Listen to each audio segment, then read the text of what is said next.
ड़मो ड़मो सिद्ध साहूड़म, यह कृति है हल्के हो जाओ। जिसके रचयिता हैं श्रवण मुनि श्री आस्तिक्य सागर जी महाराज, जिनकी दीक्षा शिक्षा गुरु हैं श्रवणाचार्य अध्यात्म योगी 108 श्री विशुद्ध सागर जी महाराज। सुभाव, स्वयं में स्वयं को मनाओ और हल्के हो जाओ। इस धरा पर अनेक योगी हुए जिन्होंने अपने स्वप्रज्ञा से अनेक शास्त्रों का सृजन किया। चारों अनुयोगों का अध्ययन करके एक ही बात समझ में आती है कि जीवन में भारीपन से कुछ भी प्राप्त नहीं होता। मैंने संसार की दशा को देखकर विचार किया कि यह प्राणी जब तक स्वयं में भारी रहेगा तब तक निर्वाण की प्राप्ति नहीं कर सकता। मेरे मन में आया कि मैं एक कृति का सृजन करूं जिसका नाम होगा हल्के हो जाओ।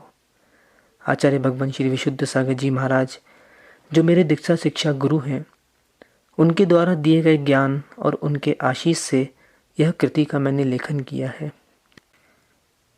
पाठक इसे सुनकर अपने जीवन में हल्कापन लाए और हल्के हो जाए। ऋषभनाथ स्वामी से लेकर अंतिम तीर्थंकर भगवान महावीर स्वामी पर्यंत 24 तीर्थंकरों को मैं नमस्कार करता हूँ। सभी मुनियों को, गणधरों को और सभी सिद्धों को सिर झुकाकर नमस्कार करता हूँ। कर्म का बंधन तेरी आत्मा में अनादि से है। इस बात को समझकर स्वयं को हल्के करने का प्रयास कर। आज तक जितने भी जीव निर्वाण को प्राप्त हुए, उन्होंने किसी के ऊपर क्रोध करके, किसी के साथ विवाद करके, किसी का अपवाद करके स्वयं भाव अशुभ कर निर्वाण प्राप्त नहीं किया। वे जानते थे कि निर्वाण प्राप्ति भारीपन में नहीं होती, निर्वाण प्राप्ति हल्केपन में ही होती है। इसलिए निर्वाण प्राप्ति चाहता है तो हल्के हो जाओ। पर को देखकर बहुत भारी हो जाता हूँ, ऐसा उपाय बताए जिससे जीवन में हल्कापन आए। उत्तर, यदि तू तेरे जीवन में हल्कापन लाना चाहता है तो स्व को देख। स्व को कैसे देखना है, क्या समझना है? उत्तर, चल मैं ही बता देता हूँ। क्रम क्रम से आगे लिखे बिंदुओं पर ध्यान दे और अपने जीवन को बदल। स्व को समझाओ और हल्के हो जाओ। स्व संबोधन। आज तक तूने पर को ही तो संभाला है, पर को ही तो संबोधन दिया है। क्या तुझे इससे शांति मिली है या अशांति की प्राप्ति हुई है? माना कि तूने किसी को संबोधन दिया और उसने मान लिया, तो तेरी उस जीव के प्रति अपेक्षाएं बढ़ जाएंगी। फिर कभी भविष्य में उसने तेरी बात नहीं मानी तो तुझे कषाय आएगी और तू भारी हो जाएगा। भारी यदि हो गया तो हल्का नहीं हो पाएगा। मान लिया तो भावों की हानि और नहीं माना तो भी भावों की हानि। इसीलिए किसी दूसरे को मत समझाओ, स्वयं में हल्के हो जाओ। स्व आचरण। स्वयं तो तेरे आचरण के बारे में पहले विचार कर। ना ही तू देव पूजा करता, ना ही स्वाध्याय करता है, ना ही संयम का पालन करता है, ना तो तू दिन में माला फिरता है। यह सब तो बाह्य क्रियाएं हैं अंतरंग में, और पता नहीं तू भावों से कितना पाप करता होगा। अब विचार कर, तेरे स्वयं का आचरण सम्यक नहीं है और तू पर से अपेक्षा रखता है वह अपने आचरण सुधार ले। अरे क्यों पर के आचरण को सुधारने की चिंता में भारी होते जा रहा है? पर के आचरण को छोड़ और स्व आचरण को बढ़ाने में बुद्धि को लगाओ और हल्के हो जाओ। स्व प्रमाद। कैसे चलना है, कैसे बैठना है, कैसे बोलना है, कैसे भोजन सेवन करना है, कैसे सोना है, यह सभी क्रियाओं में तेरा प्रमाद चल रहा है। चल रहा तो मुंह उठा के, बैठ रहा तो बिना देखे, बोल रहा तो बिना सोचे, भोजन कर रहा तो बिना शोधन के, सो रहा तो बिना मार्जन के। स्वयं तो अहिंसा का पालन नहीं कर रहा, प्रमाद स्वयं में कर रहा है और दूसरे को देखकर उससे कह रहा है तुझे चलना नहीं आता, तुझे बैठना नहीं आता, तुझे भोजन करते नहीं आता, तुझे सोना नहीं आता। पर के प्रमाद को देखकर सिर भारी मत करो, स्वयं के प्रमाद को हटाओ और हल्के हो जाओ। स्वव्यवहार। तू तेरा व्यवहार कैसा करता जा रहा है? किसी को देखना पसंद नहीं करता, किसी से बात करना पसंद नहीं करता, कोई भी करे तो उसे जो चाहे कुछ कह देता है, जिससे उसके भावों का घात हो जाता है। स्वयं तो तेरा व्यवहार सम्यक नहीं है और दूसरे से तू दूसरों के व्यवहार की बात कहता रहता है। देखो, वह ऐसा है, उसको बात करना नहीं आता।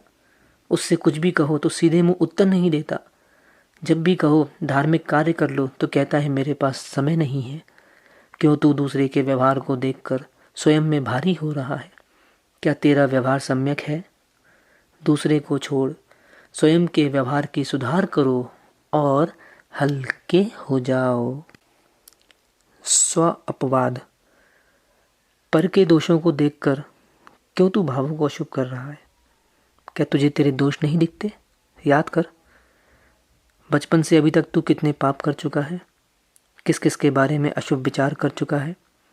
जिसने जन्म दिया उन माता पिता को भी नहीं छोड़ा, उनके बारे में भी अशुभ सोचा। जिसे जीवन साथी बनाया उसके बारे में भी अशुभ सोच रहा है। अपने मित्रों के मध्य में रहकर दूसरों का अपवाद कर रहा है। स्वयं को दोषों को ना कहकर पर की निंदा करने से तुझे नीच गोत्र की प्राप्ति होगी। नीच गोत्र को नहीं प्राप्त करना हो तो पर को छोड़, स्वयं के दोषों को हटाओ और हल्के हो जाओ। स्वतप। तू स्वयं तो कोई भी तप नहीं करता और दूसरों से चाहता है वे तप करें। अरे मूढ़ प्राणी, क्या उनके तप करने से तुझे निर्वाण की प्राप्ति होगी? नहीं, किंचित भी नहीं होगी, क्योंकि एक ही कर्म को करता है, एक ही उसके फल को भोगता है। तू चाहे तो तप करके या आत्मा में लगे कर्मों को पृथक कर सकता है, क्योंकि तप से निर्जरा होती है। क्यों कर्म बंद कर करके इस आत्म बालक पर भार डाल रहा है? दूसरों से तप की इच्छा मत कर। यदि उनसे तू तप की इच्छा रखेगा तो तू भारी होता जाएगा। निर्जरा चाहता है तो स्वयं को तपो से तपाओ और हल्के हो जाओ। स्व उपसर्ग। तू न जाने आज तक कितने जीवों पर उपसर्ग कर चुका है। क्या तुझे बोध है कि तेरे द्वारा उपसर्ग किए जाने पर उन जीवों को कितना कष्ट हुआ होगा? वे स्वयं में कितना भारीपन महसूस कर रहे होंगे। उन्हें तो छोड़, तू स्वयं में कितना भारी हो गया है, इस पर विचार किया? तुझे लगता है कि तू उस पर उपसर्ग कर रहा है। तू उस पर नहीं, तू तुझ पर ही उपसर्ग कर रहा है। दूसरों के ऊपर उपसर्ग करेगा तो कर्म बंध ही होगा। कर्म बंध से बचना है तो पर के ऊपर उपसर्ग ना करके स्व उपसर्ग से बच जाओ और हल्के हो जाओ। स्वक्रिया। हे विज्ञ, विचार कर, तूने आज तक पर की क्रिया को देखकर कितना भारीपन महसूस किया है। वो देखो कैसे चल रहा है, चलना भी नहीं आता। वो देखो कैसे बैठा है, बैठना भी नहीं आता। इस प्रकार पर को देख देख कर मन में ऐसा विचार कर, क्यों तू भारी हो रहा है? वो चाहे जैसे चले, जैसे बैठे, जैसे सोए, जैसे भोजन करे, जैसे बात करे, इससे तुझे क्या करना है? तू अपने आप को देख कि तेरी क्रिया कैसी चल रही है। स्वयं की क्रिया तो ठीक नहीं करता और पर को देख देख कर सिर भारी कर रहा है। पर की क्रिया को छोड़कर स्वयं की क्रिया ठीक करो और हल्के हो जाओ। स्वक्रोध। देखो तो तू कितना क्रोधी होता चला जा रहा है। बात बात में चिड़चिड़ापन, बात बात में अपशब्द कहना, बात बात में मुंह फुला के बैठ जाना, यह सब क्या अच्छी बात है? दूसरा क्रोध करे तो तू तुरंत कह देता है कितना गुस्सैल है, इसे दया नहीं आती। उसका क्रोध देखकर तुझे शांत होना चाहिए है, परंतु उसे देख देख कर तू क्रोध से लाल हुआ जा रहा है। सोच, वह तो अपना काम कर रहा, उसे देख तू क्यों मर रहा? क्या तू उसके स्वभाव को ठीक कर सकता है? नहीं ना, तो फिर उसे देख देख कर क्यों क्रोध बढ़ रहा है? स्वक्रोध को शांत करो और हल्के हो जाओ। स्वमान। दूसरे से तेरी अपेक्षा कितनी बढ़ती जा रही है। तू चाहता है सब मुझसे बात करें, तुझे सम्मान दें, जो भी कार्य करें तुझसे पूछें। दूसरों की तो देख देख कर कहता है कितना मानी व्यक्ति है, मुझसे बात नहीं करता। हे मानी, क्या तू उससे बात करता है? क्या तू उसको सम्मान देता है?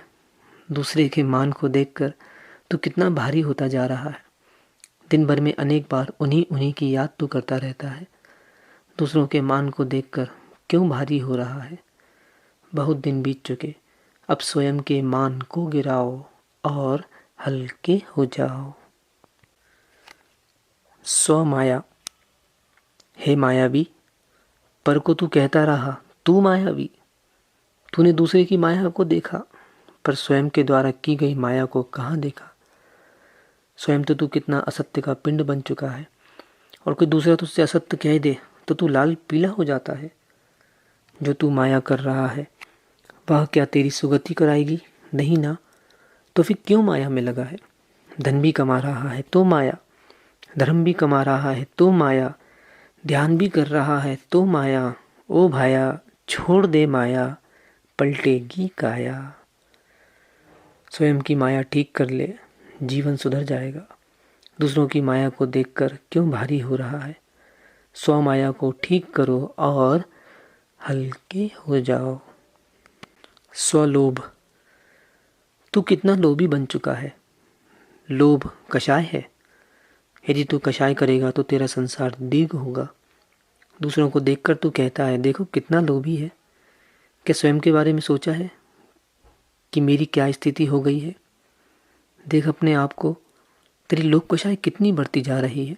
जैसे जैसे उम्र बढ़ रही है वैसे वैसे सम्मान का लोभ, धन का लोभ, अच्छे अच्छे पकवान खाने का लोभ, और न जाने कहाँ कहाँ तेरी लोभ दृष्टि जा रही है। मत कर अधिक लोभ, बाद में मिलेगा क्षोभ। पर को लोभी देखना छोड़, इससे तू भारी हो रहा है। स्वलोभ को निहारो और हल्के हो जाओ। स्व अभ्रम। अभ्रम सेवन करना महापाप है। अनेकों जीव अभ्रम में लिप्त होकर दुर्गति को प्राप्त हुए। क्या तू भी तेरी दुर्गति चाहता है? यदि नहीं तो आज से अभ्रम सेवन छोड़ दे। श्रेष्ठ तो यह था कि जीवन पर्यंत तू ब्रह्मचर्य से रहता, परंतु तू नहीं माना। तूने एक कन्या से अपने पाप भाव की पूर्ति करना चाहिए। हे पापी, तूने शादी करके संतान की उत्पत्ति कर ली। अब तो अभ्रम सेवन छोड़ दे। दूसरे को पापी कहना सरल है, स्वयं के द्वारा किए गए पाप को रोक पाना अत्यंत कठिन है।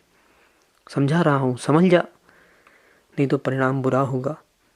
अभ्रम सेवन छोड़कर स्वयं के भावों को समझाओ और हल्के हो जाओ।